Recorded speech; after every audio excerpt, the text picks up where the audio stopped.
Hi, my name is Thao, and today I'm going to show you how to make classic English toffee. So the first step to making toffee is we have to cook our toffee mixture. So I have my pot here, and into it I am going to put some water, some sugar. I want to make sure that all of my sugar is wet by the time it gets into the pot. So I'm just sprinkling the sugar right onto the water. And the consistency we're looking for here is like wet sand. So if you have any white sugar that hasn't gotten wet yet, just use your finger or spoon, kind of move it around. Okay, so onto the top of that I'm going to add my corn syrup.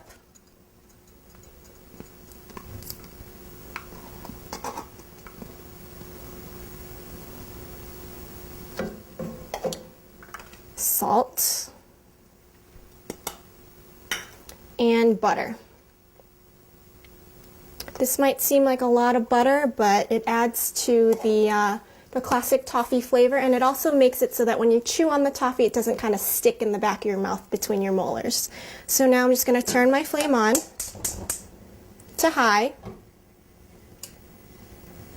and I'm going to let this cook. I need to clip a candy thermometer right into my pan, because we're going to cook this mixture to 300 degrees, or what's called hard crack stage. We want to cook it to 300 because at this point all of the water that we added into the pan here is going to evaporate.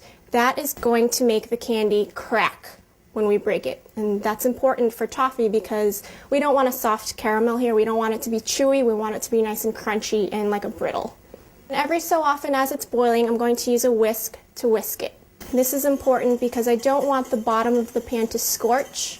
I want to make sure that anything that might settle at the bottom of the pan, which is usually the milk solids from the butter, to mix into the toffee. So while our toffee is cooking up to 300 degrees here, we need to prep our pan because once everything reaches 300 degrees, everything happens pretty quickly. So I want to have this ready. I have here a cookie sheet that's lined with foil. You can certainly use a silk pad if you have one, but if you don't, this is a lot easier, and you can just roll up the foil and throw it away when you're done. So I just want to grease this. I'm going to spray it just a little bit with nonstick pan spray, and then I just want to take a paper towel and spread it out nice and evenly. So it's a very thin coating of oil.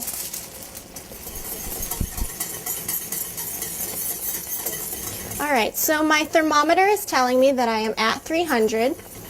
Sometimes your thermometer might give you an inaccurate reading because if it's clipped to the side of the pan, it might be reading the temperature of the metal on the pan rather than the temperature of the sugar. So what I like to do is unclip it and then just put it towards the center while whisking. So now your reading might go down a little bit. That's okay. What you want to look for is the color of the toffee should be like a light honey color.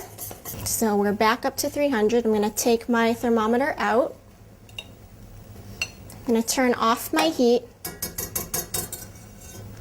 and I'm going to add my vanilla extract very carefully. It's going to bubble up when I do this.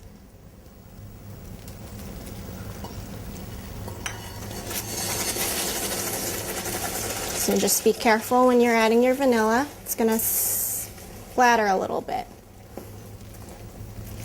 And then now I'm going to add my toasted sliced almonds. I'm going to stir this in until the almonds are all nicely coated in the toffee mixture.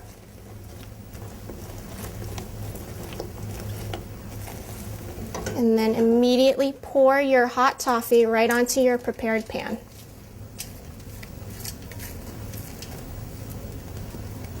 Now working quickly before it has a chance to cool down too much, you want to spread this all the way to the edges of the pan.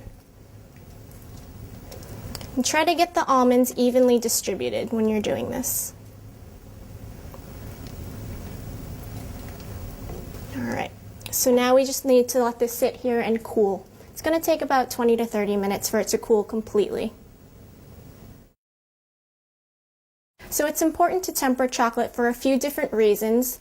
The main reason we're tempering it for our English toffee is so that we don't get what's called fat bloom on top.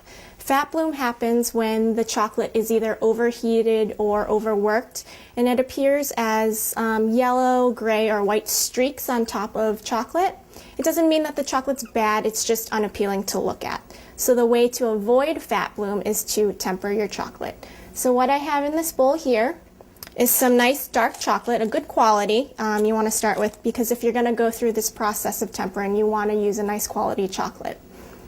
I have 8 ounces here, and what I'm going to do is reserve about 1/3 of it. So I'm going to take 1/3 out and just put it aside.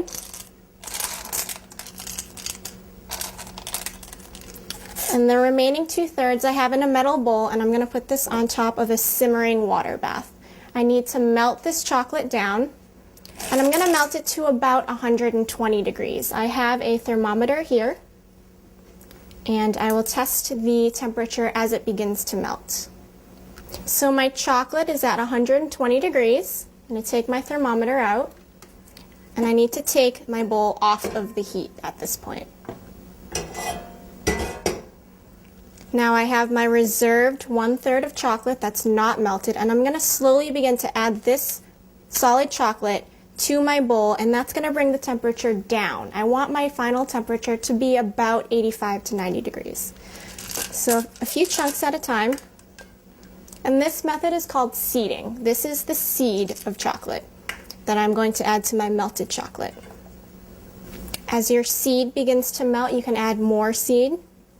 And I'm at about 90 degrees. So what I'm going to do is I'm not going to add any more chocolate. I'm just going to continue to stir it so that those chunks that are still in there will melt. And then once all of our chunks are melted, we'll be ready to pour it over our toffee. So I have my tempered chocolate ready. My toffee is cooked. It is completely cool at room temperature. So now I need to spread my chocolate over my toffee. So I'm just going to pour my chocolate right in the center of the toffee. Make sure you get all of it in there. And I'm going to use my small offset spatula to spread the chocolate out.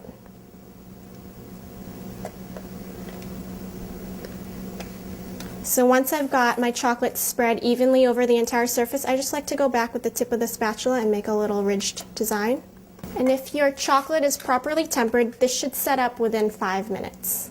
So now it's time to break the toffee up. So the way that I do this is I just lift up the foil, and I'm going to invert it right onto the pan that it's sitting on.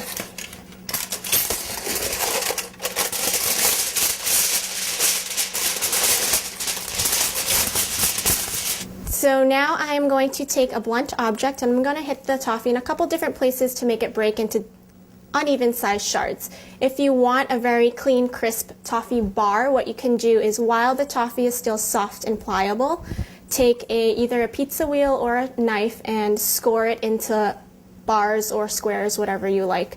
And then as the toffee sets up, those bars and lines will still remain in there. When you go to hit them, naturally they will break where the faults are.